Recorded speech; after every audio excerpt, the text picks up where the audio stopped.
오늘의 묵상 한 장은 에스라 10장입니다. 오늘 또 생명의 말씀과 기도의 능력으로 천국을 실감하는 은혜가 있기를 원합니다. 오늘 이제 에스라 10장으로 마무리를 짓는데, 특히 에스라 10장 이 내용은 백성 개혁 운동이 소개가 되고 있습니다. 에스라서 10장 1절부터 5절까지 이 내용은 귀한 자들이 함께 통회하고 있고, 그리고 개혁을 맹세하는 그런 내용들이 소개가 되고 있다면, 6절부터 15절까지 이 내용은 총회를 소집합니다. 그리고 조치를 발표하게 되고 그에 따른 백성의 반응들이 소개가 되고 있죠. 이어서 16절부터 마지막 44절까지 이제 이방 여인을 아내로 취한 자의 명단들을 소개하고 있는 내용입니다. 그래서 오늘 이 에스라서가 이제 총 10장으로 마무리를 지으면서, 특히 이 에스라가 이제 취한 개혁의 조치들이 무엇인가 우리가 살펴보는 시간을 갖도록 하겠습니다. 1절 내용을 보면, 에스라가 하나님의 성전 앞에 엎드려 울며 기도하여 죄를 자복할 때에 그랬습니다. 지금 한 사람의 지도자가 하나님 앞에 지금 엎드려서 울면서 기도하는 그 내용은 죄를 지금 자복하고 있어요. 이미 우리가 살펴본 내용처럼 1차 귀환하는 귀한 자들이 하나님의 말씀에 벗어납니다.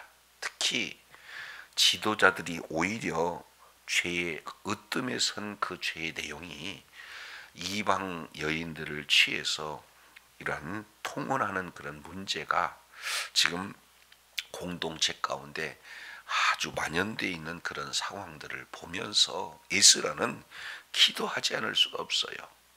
그렇기 때문에 하나님 전에 엎드려서 오랜 기간 지금 기도하다가 오늘 마침내 울며 기도하고 죄를 자복하고 있는 그때에, 자, 여기에 많은 백성들이 동일하게 심히 통곡합니다. 그리고 이스라엘 백성 중에서 백성의 남녀와 어린아이의 큰 무리가 그 앞에 모였다, 이렇게 표현을 하고 있습니다.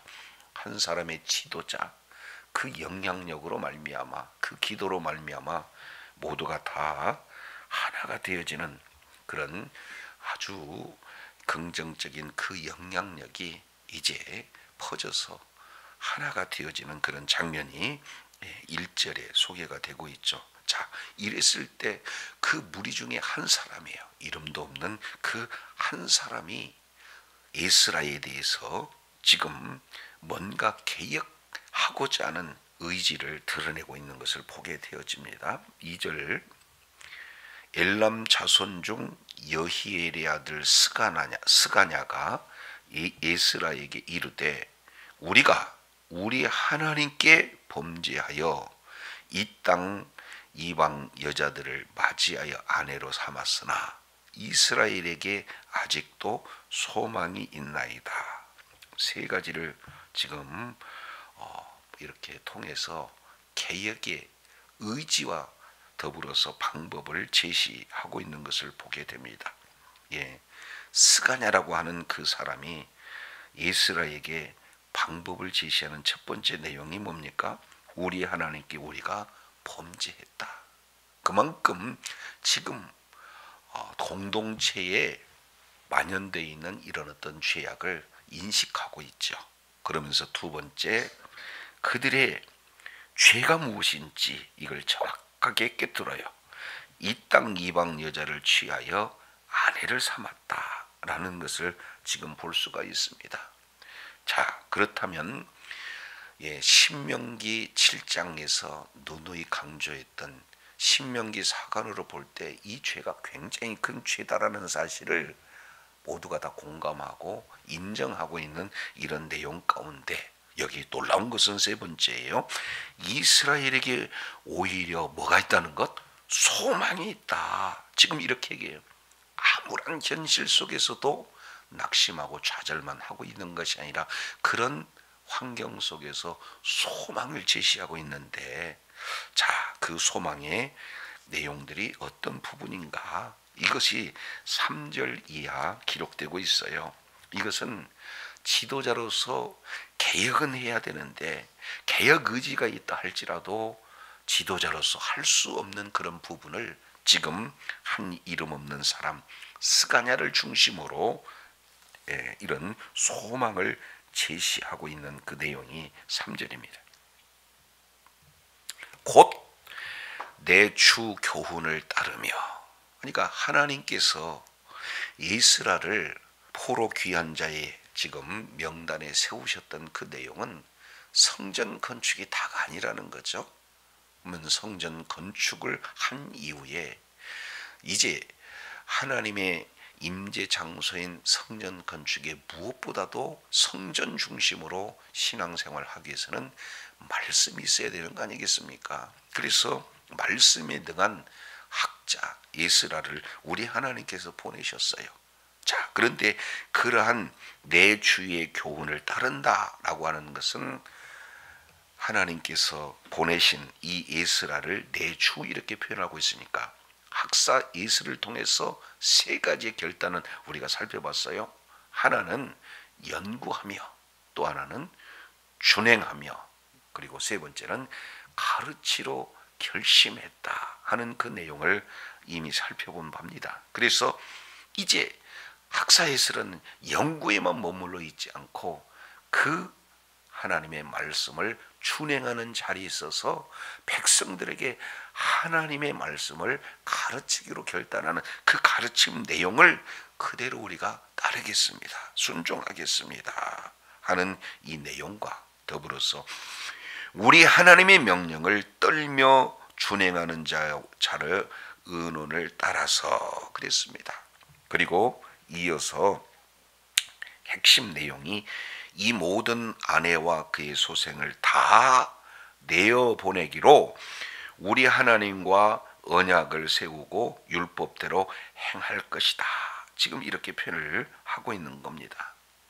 말씀에 비추어서 이제는 인정에 머무른 것이 아니라 지금 현재 상황에 매몰되는 것이 아니라 율법대로 행한다. 그러기 위해서 언약을 세우되 말씀에 충실한 언약 세우고 그 언약대로 우리가 행할 것입니다. 그렇습니다. 하나님의 말씀대로 이렇게 준행할 때 소망이 있는 거죠. 정확하게 현실을 직시하고 우리가 지금 어떤 상태인가? 말씀에서 벗어난 죄악의 상태다. 그러면 소망이 있는 것은 바로 그 죄를 바로 인식하고 회개하고 다시금 벗어났던 그 율법으로 이제 말씀으로 기준이 돼서 그 말씀대로 행할 것이다. 이 내용을 에스라가 제안하는 게 아니라 지금 누굽니까? 스가냐라고 하는 이 말씀에 떠는 그 사람이 나와서 이렇게 하겠습니다. 그럴 때 우리들에게 소망이 있습니다. 지금 이렇게 말하고 있는 거예요. 자, 그런데 놀라운 건 4절 보시기를 바랍니다. 이는 당신이 주장할 일이니 그랬습니다. 이건 마땅히 리더 에스라가 진행해야 할 일인데 형편상 주장하지 못하니 지금 이 일을 하기 위해서 결단하라는 거예요. 새로운 결심을 하라는 거예요. 일어나라고 지금 말하고 있습니다. 그러면 중요한 것은 우리가 도우리니 힘써 행하소서 그랬습니다. 그저 리더에게만 맡기는 것이 아니라 머뭇거리시면 안 됩니다. 결단하십시오. 우리가 돕겠습니다. 함께 행하소서, 힘써 행하소서 용기를 내라고 오히려 지금 리더를 격려하고 있는 스가냐의 그런 어떤 모습들 보게 됩니다. 자, 정신을 차렸죠. 그래서 5절에 에스라가 일어납니다. 6절에 에스라가 일어납니다. 그러면 어떤 결단으로 진행을 할까요? 5절. 이에 에스라가 일어나 제사장들과 레위 사람들과 온 이스라엘에게 이 말대로 행하기를 뭐하게 하였어요? 맹세하게 했습니다. 먼저 맹세의 대상이 누굽니까? 리더들이에요.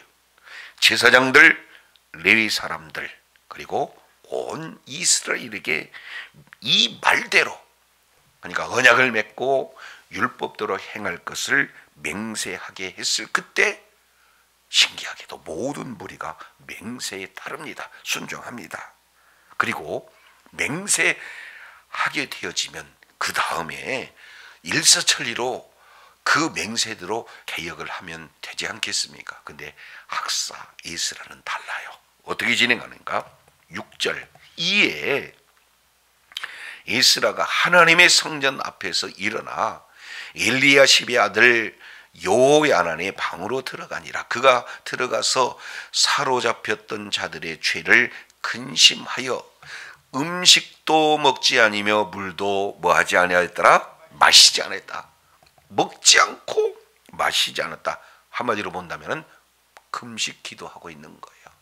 아무리 사람이 계획하고 또 맹세하고 모두가 다 하나가 되어서 순종하겠다 할지라도 이 모든 일은 하나님께서 돕지 않으면 안 되기에 전적으로 모든 환경이 다 이렇게 갖춰져 있다 할지라도 끝까지 하나님께 의지하는 에스라의 일어났던 자세. 자, 이 내용이 참 중요한 것 같아요. 왜냐하면 계속해서 새록새록 사로잡혔던 죄를 근심하는 그런 마음, 이걸 가지고 개혁을 완수할 수가 없기에 이제 떡도 먹지 않고 물도 마시지 않는 그런 금식 기도가 이루어지고 있는 것을 보게 됩니다. 자, 그러면서 이제 총회를 소집해서 개혁을 위해서 네 가지 공포를 진행합니다. 이것이 7절, 8절 공포에 대한 내용이 소개가 되고 있죠. 유다와 예루살렘에 사로잡혔던 자들의 자손들에게 뭐하기를? 공포하기를. 첫 번째입니다.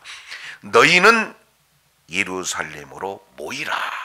그래서 개혁을 위해서 예루살렘 총회를 지금 소집하고 있어요. 모이라는 거죠.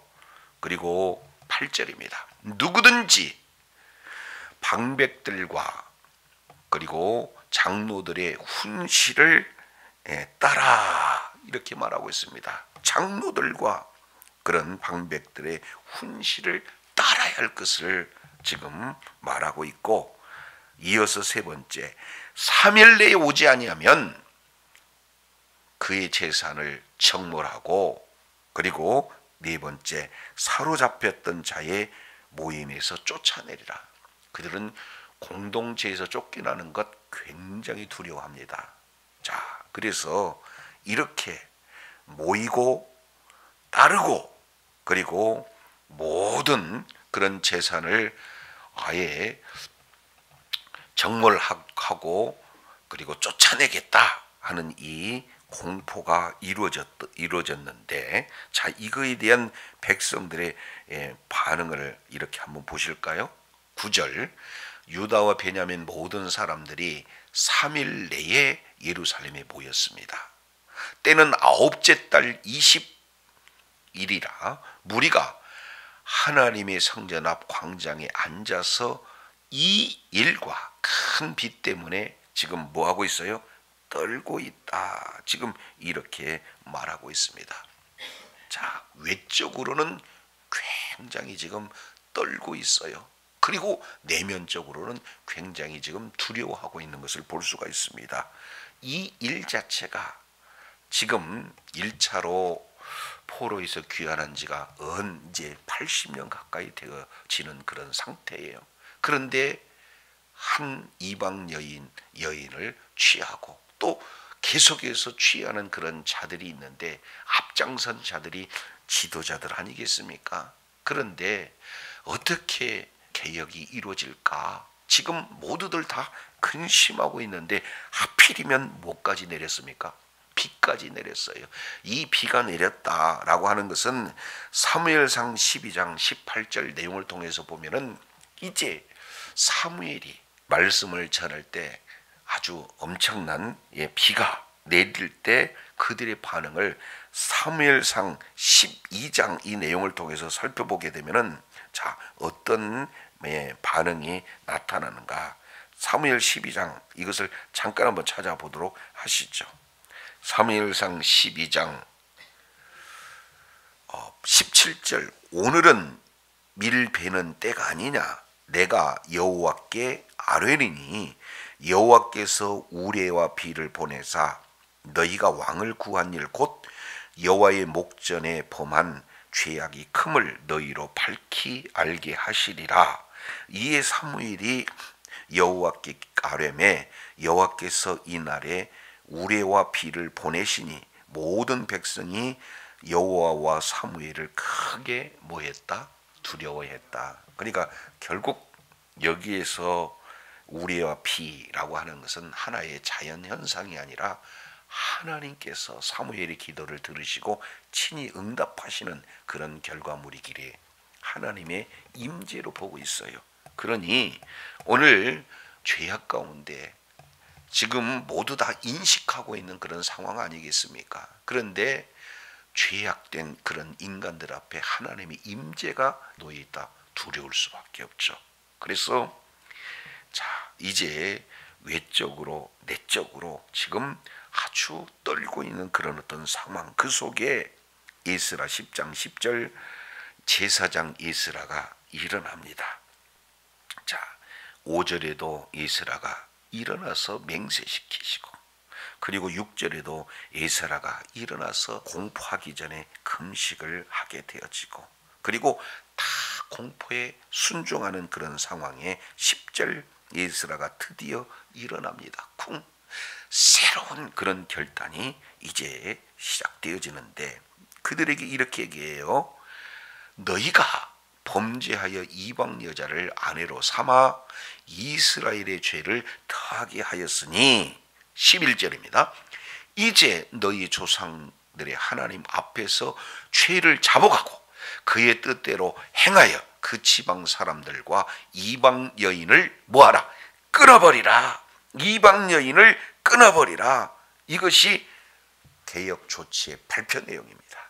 자, 이거에 대한 반응이 12절부터 15절까지 자 일어나고 있습니다. 12절 두 가지 반응이죠. 하나는 12절에 모든 회중이 큰 소리로 대답하여 이르되 당신의 말씀대로 우리가 마땅히 행할 것입니다. 이방 여인을 끊어버리라. 마땅히 행할 것입니다. 라고 에스라의 말에 순종하는 그런 어떤 무리가 지금 나타납니다. 그러나 백성이 많고 또 큰 비가 내리는 때니 능히 밖에 서지 못할 것이요 우리가 이 일로 크게 범죄하였은즉 하루 이틀 할 일이 아니오니 이제 온 회중을 위하여 우리의 방백들을 세우고 우리의 모든 성읍의 이방 여자들에게 장가든 자는 다 기한에 각 고을의 장로들과 재판장들과 함께 오게 하여 이 일로 인한 우리 하나님의 진노가 우리에게 떠나게 하소서 하나 그랬습니다. 정확하게 어떻게 이런 개혁을 할 것인가에 대한 구체적인 방안을 이제 순종과 더불어서 하고 있어요. 그런데 반대하는 자도 있죠. 15절입니다. 오직 아사헬의 아들 요나단과 그리고 다와의 아들 야스야가 일어나 이 일을 반대하고 무술람과 레위 사람 10부대가 그들을 돕더라. 그러니까 몇 사람들이 지금 반대하고 있는 것을 볼 수가 있어요. 그럼에도 불구하고 16절 사로잡혔던 자들의 자손이 그대로 한지라 제사장 에스라가 그 종족을 따라 각각 지명된 족장들 몇 사람을 선임하고 10째 달 초하울에 앉아 그 일을 조사하여 첫째 달 초하루에 이르러 이방 여인을 아내로 맞이한 자의 일 조사하기를 마치니라 그랬습니다. 약 3개월의 조사, 10월 초하루에 조사해서 정월 초하루에 그 조사를 마쳐서 약 3개월 동안 그 조사 기간에 철저하게 조사를 마무리를 하고 있는 것을 보게 됩니다. 근데 놀랍게도요, 18절 이하 이 내용을 보면은 제사장 무리의 이방 여인을 취하는 자는 예수와의 자손 중 요사닥의 아들과 그 형제 마세야, 엘리에셀, 야립, 그달랴 이렇게 표현하고 있습니다. 바로 이 예수와는 대제사장 가문 아니겠습니까? 그 가문에서도 이렇게 율법에서 벗어나서 이방 여인을 아내로 취하는 그런 자도 있었다, 이렇게 표현합니다. 자, 근데 더 놀라운 사실은, 자, 이 개혁 조치에 동참하고 순종해서 19절 그들이 다 손을 잡아 맹세하여 그 아내를 보내기로 했다, 지금 이렇게 표현을 하고 있습니다. 이어서 23절 레위 사람 등장하고 24절 노래하는 자, 문지기 이런 자들이 등장을 하고 있는 것을 보게 됩니다. 철저하게 제사장 가문에서, 그리고 레위인 가문에서 먼저 순종하는 그런 자들의 명단을 소개하고 있습니다. 자, 그리고 25절부터 43절까지 이 내용은 일반 백성들 중에서 순종하는 자들을 쭉 이렇게 나열하고 있는 것을 보게 되어집니다. 한 사람 한 사람이 아주 대단한 결단을 지금 내리고 있다, 이렇게 볼 수가 있어요. 자, 마지막 44절 보시겠습니다. 뭐라고 말씀하고 있죠? 이상은 모두 이방 여인을 아내로 맞이한 자라. 그 중에는 누구를? 자녀를 낳은 여인도 있었더라. 지금 이 기간이 짧은 자도 있을 거고 오랜 기간이 이렇게 진행되는 그런 자도 있는데, 아내를 내어 쫓는다? 하나님의 말씀의 기준에서 이거 쉬운 일이겠어요? 그런데 자녀까지 있는 그런 상황에서 이렇게 말씀에 순종해서 쫓아낸다, 이거 쉬운 일이 아니다. 자, 그래서 예스라서 전체 이 내용은 마지막은 우울한 장면으로 이렇게 끝이 나요.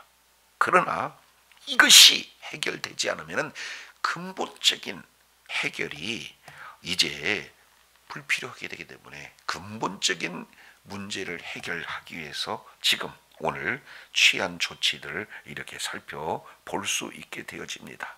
자, 이 부분에 대해서 사도 바울은 우리 잠깐 고린도전서 5장을 한번 살펴보도록 하겠습니다. 고린도전서 이 5장 이 내용을 통해서 보면은 고린도 교회에 굉장히 큰 문제가 발생이 되어지죠.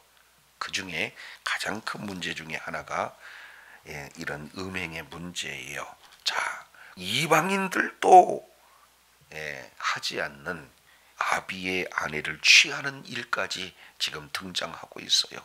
자, 그런데 떳떳하게 공동체 가운데 지금 나타나게 되었을 때 공동체에 큰 문제가 되어지잖아요. 자, 그랬을 때 이렇게 표현합니다. 고린도전서 5장 6절 너희의 자랑하는 것이 옳지 않다. 적은 누룩이 온 덩이에 퍼지는 것을 알지 못하느냐. 그렇습니다. 지금 은행을 자복하고 회개하고 그리고 철저하게 죄에서 벗어나야 됨에도 불구하고 오히려 음행하는 것을 자랑하고 있는 그런 모습을 볼 수가 있어요. 그러면 그 자랑을 가만히 두게 되어지면은 오히려 도덕적인 방종으로 이렇게 흐를 수밖에 없잖아요. 그래서 이런 자들은 사단에게 내어줘야 된다 하는 그런 어떤 부분에 지금 적은 누룩이 온 덩이를 퍼지게 하는 것을 알지 못하냐, 이렇게 지금 말하고 있는 것을 보게 되어집니다. 공동체의 지도자가 더욱 으뜸이 되어져 있는 이런 상황. 그래서 비록 숫자가 많은 숫자는 아니에요. 그런데 점점 이것을 조치하지 않으면 공동체 전체가 다 하나님의 법에서 뻔한 죄악으로 만연되게 되어지고, 그러면 역시 하나님의 진노가 임할 수밖에 없는 그런 상황 속에서 개혁 조치를 발표하고 그에 순종하는 모습들을 이렇게 기록을 하고 있는 것을 보게 됩니다. 오늘날 저도 여러분도 이런 모습들을 보면서 정말로 하나님의 공동체가 거룩하게 구별된 그런 공동체가 되기 위해서 어떻게 하든지 하나님의 합당한 공동체가 되기 위해서 이렇게 개혁을 발표하고, 그리고 또 순종하는 일에 맹세하고 금식하고 한 사람 한 사람이 나가고 하자 하는 이런 모습을 살펴보면서, 오늘날 우리가 예수 그리스도의 몸된 교회 하나의 지체로서 공동체를 이뤄나가는데 아주 귀감이 되는 그런 내용이 되어진다라는 사실을 저와 여러분 기억하시고, 늘 우리는 말씀과 기도로 거룩하여진다 하는 그런 말씀에 근거해서 날마다 예수 그리스도의 보혈로 우리들의 모든 죄가 사함을 받았지만 여전히 이 죄악의 그런 어떤 환경에 우리는 노출되는 연약한 존재예요. 그래서 말씀과 기도로 거룩하여져서 이제 나도 그리고 공동체 한 사람의 그러한 지체로서 건강하고 거룩한 구별된 공동체로 끝까지 하나님께 쓰임받는, 거룩하게 쓰임받는 복된 그런 자리에 있어야 될 줄로 믿습니다. 기도하겠습니다. 하나님 아버지, 오늘 에스라 10장 전체 내용은 개혁조치 그 결과 암울하게 내용이 끝나지만 본질적인 문제를 해결하지 아니하고는 건강한 공동체가 되어질 수가 없기에 특별히 오늘 결단하며 나아가는 이런 모습들을 보게 됩니다. 우리가 늘 그리스도의 몸된 교회의 그런 지체로서 우리 각 한 사람 한 사람이 공동체 전체의 거룩성에 악한 영향을 주지 않는가 하나하나 살펴보면서 우리가 모두가 다 하나가 되어서 말씀과 기도로 거룩해져서 정말로 끝까지 하나님의 거룩한 공동체로, 건강한 공동체로 하나님 앞에 영광 돌리며 끝까지 의로운 병기로 쓰임받는 복된 자리에 있게 하여 주옵소서. 감사드리며 예수님 이름으로 기도드립니다. 아멘.